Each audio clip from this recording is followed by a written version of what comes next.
Today, we have the absolute pleasure of welcoming Mark Miller, founder of Goodfoot Development, onto the virtual red sofa. Hi, Mark. How you doing? Yes, thank you very much for your time, Terry, and everybody watching. I appreciate it. Do you like my new glasses? I got these especially for this interview. Well, no, not quite. I got them to make me look intelligent compared to my normal one. So I hope that works for you, Terry. Very nice. Now, Mark, we've obviously known each other for a few years, and Sure. you lead a very interesting life. Are you able to give us a bit of insight to your background and why Goodfoot, why you started it up? Yeah, sure.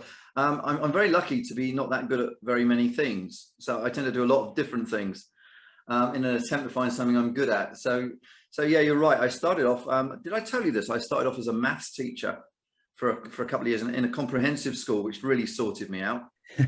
And then moved into IT and then decided I want to become a pilot. So I went to train on that, was an instructor for a while, flew with some aerobatics, which I was very privileged to do. Again, not that good at it, but I didn't crash. And then I was freelancing consulting, Terry, in projects. So I thought with the people that I knew could kick that off on our own, which we did. That's about 22 years back. So Goodfoot started, actually, I'll tell you the heart of why it started. It started out of a personal situation where somebody I was working with had cancer. And we decided we'd start a business together in order to build a new future. So it very much started with a purpose, if you like, a meaning to deal with something that was a bit tough, or very tough at the time. Amazing. Yeah, it's strange how you fall into different walks of life, isn't it? Yeah, you can never predict what's going to happen to you, can you? And I think I crossed the threshold when I realized, I think it was about 38, a bit later than most. I realized I was prone to make mistakes, and a lot of them. And I kind of faced the fact that I wasn't perfect and I was going to make more and more mistakes. And when I actually realized that and accepted that and accepted it in other people as well, I became a better person at that point, I think, Terry. Yeah, well, you are very much of the journey rather than, Yeah. you're quite open-minded. Yeah, because I definitely don't understand most of what's going on. I think that's probably it. Brilliant. I understand that Goodfoot are about building, developing and educating individuals, team leaders and organizations. Can you give us a typical scenario of why people may turn to you? Yeah, sure. So I was in projects, which is mainly construction projects before I started Goodfoot. So we link with construction companies, and typically a construction companies, I love working with construction engineering. A, I was a builder, I was an IT guy, so I was a builder anyway, but B, in construction, you've got to get it right. You know, quality standards, safety standards. So you've got to do stuff, you can't just talk about it. So we started to get engaged with teams that weren't performing very well and that could perform better. And largely it was to do with communication, and it was to do with clarity, motivation, using the right talent and developing the right talent. And construction people, as you know, Terry, are really good at the job, but don't have time to think about how do I build my team as much as how do I build my building. Mm-hmm. And increasingly, we're finding out that the ability for the manager to know psychology and to know how to build. The Army are brilliant at this. The Army know exactly how to build incredibly good teams that get stuff done. And it requires effort and attention. So where we typically get asked to get involved is in getting people to be more productive, getting businesses to be more successful, because there is an art and there is a science to getting people to be productive. Mm-hmm. So on that note, then, with people being productive and part of teams and organizations, as you know, obviously recently, because of what's happened with COVID, etc., people are working from home more. How is that? Is that a benefit? How is that affecting organizations, individuals, both from a wellness point of view, from a productivity point of view? And how do you see that will pan out in sort of the next sort of 12 months? Are we still in the early stage of it and enjoying it? And sure, will we go back? Yeah, it's great. It's a great question. And it's fascinating, and the answer, again, life being it is not what you think. We thought in the early days of COVID and lockdown, working at home, that people were going to go nuts, and that they They were getting isolated, and there was that element to start with. I was talking to somebody last week though, and they said, look, I love working from home, and I've proved to my boss that our productivity as a team has nearly doubled. We proved that with the stats. Nice. But the bosses are insisting now that we come back into work. And he says, I'm just going to say, fine, I'll come into work, but that's 4 hours a week travel time. I'm not going to work for you anymore. I'll just be traveling. And it's stupid. And the bosses are finding the problem now. The bosses got this shock of, are you going to listen to people and the way they work, or are you just going to carry on the way that you think as bosses you should be working? Yeah. So some bosses say you should be working at home. Others are saying you should be working in the office. What we're finding is that people generally want to do a good job and generally know the best way to work. So what's going to happen in the next 12 months? I think there's a shock. It's not through well-being so much as management listening to people and asking them to work out together the best way to work. And that's the shock to the system, because actually the managers don't know the answers to this. The people that are doing it know the answers.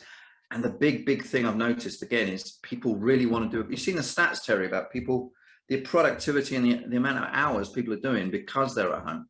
People want to do a good job. Yeah. And if we assume they do, there's a great discussion to be had.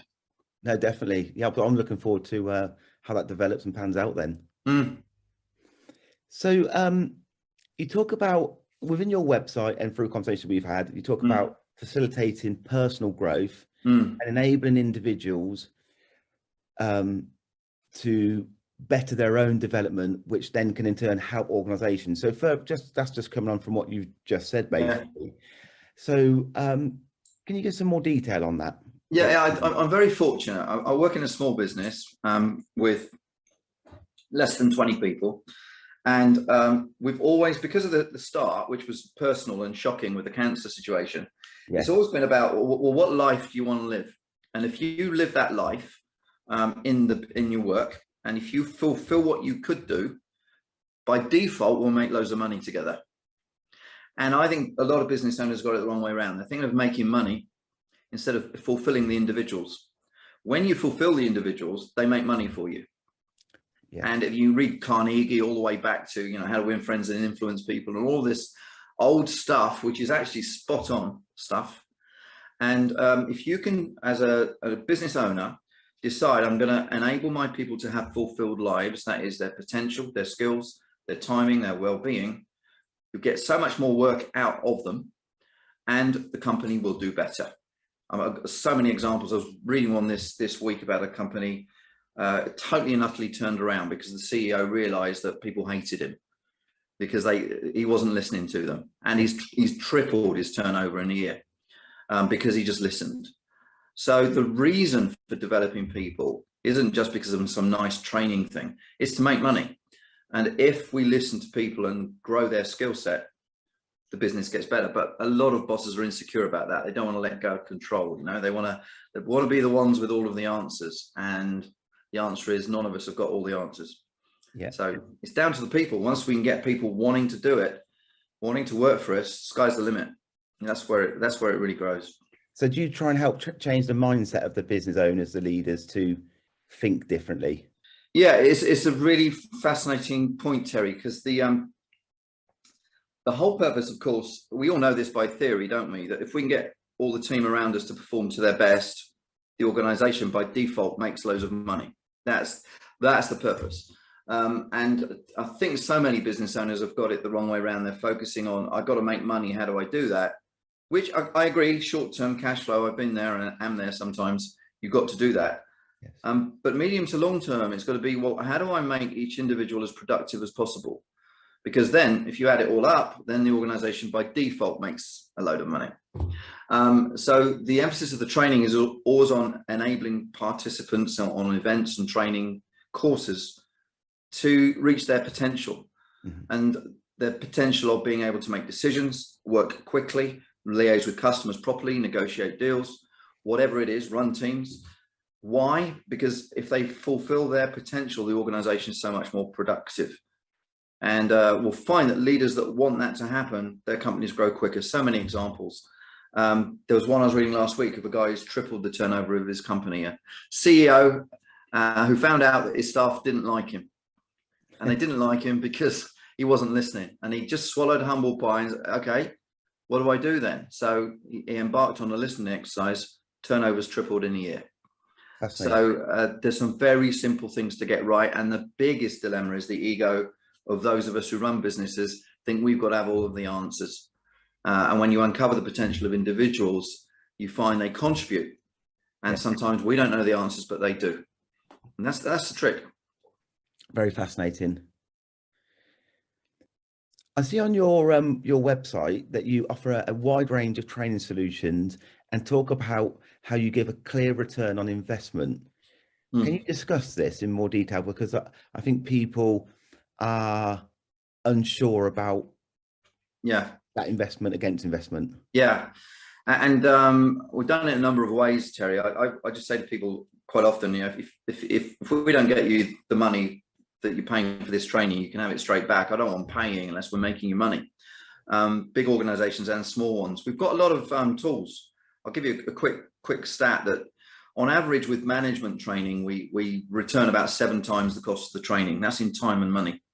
And measurement of sales training is about 22 times the cost of the training comes back.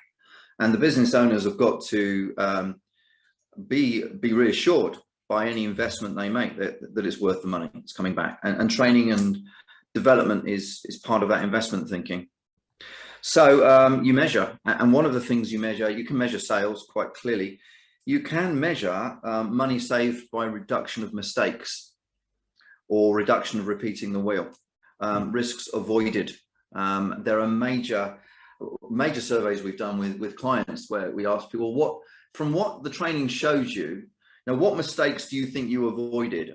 And then we get an estimate, and we take 1/10 of that estimate. Yeah. We take 1/10 of it, Terry, and it comes out on average to about 7 times the cost of the training is saved through not making mistakes because they've been trained in management techniques, customer handling techniques, bidding, selling, delivery skills, project management, etc. So measurement's really, really, really important for me. In the end, it becomes a no-brainer, and a company gets it. They go, if I equip my people, they'll return so much more back. I don't really need to measure it anymore. But in the early days, measurements are kind of a reassurance, I think. Cool. Yeah. Thank you for that. Are there any new developments happening within Goodfoot that you feel that we should know about in 2022 and beyond? Yeah, thanks, Terry. And I really appreciate the opportunity to share a bit about what we're doing. We were caught by COVID, and we thought, we've got to get smarter here and deliver digitally much better. We did a little bit of digital delivery. We're now doing loads of digital delivery. As you can imagine, I'm coaching people in Hong Kong, for example, digitally, obviously, because I'm not from Hong Kong, sadly. But they're quite happy with it, and France and Europe. We're running team sessions digitally with up to 80 people, and they're working. We're now back in face-to-face in London and again in Europe. I'll tell you what we're missing, and we're learning that we're missing. So to answer your question about next year, is that middle bit where people go away, they learn on their own, and they prepare themselves. They go through some e-learning, if you like. They get some real basics. They get some feedback, and then they go into some tutor environment, some digital or face-to-face. So what's missing in our offering, which we're building next year, is self-study remote learning. Okay. If you like, e-learning. But we know, and we're not going to say, I'm not going to tell you what we're actually going to do, but we believe we know how to make it really, really good and really interesting. Not just sign on, click, answer the question, or you scored 3 out of 10, well done, but something dynamic, personality driven, fun, light, but it really tests your knowledge, gives you a good set of foundations. You can stop there, or you could go on to further training if you wanted. So remote learning, Terry, is our call for 2022, is it, next year? So watch your space then. I know, yeah. We've got a bit of work to do to develop that, but that's on the way. Well, that was Mark Miller. Mark, thank you so much, founder of Goodfoot Development. And you can find out more about Mark and his team and the solutions that they provide at goodfoot.co.uk. Thank you, Mark. That's great. Thank you. I'd love to talk to anybody, and don't worry, we're not solicitors. We don't start clocking the bill when we start talking. Just love to talk to people, offer ideas and thoughts. If we can help at all, just call. Oh, brilliant. Thank you, Mark. Thank you, Terry. Appreciate it.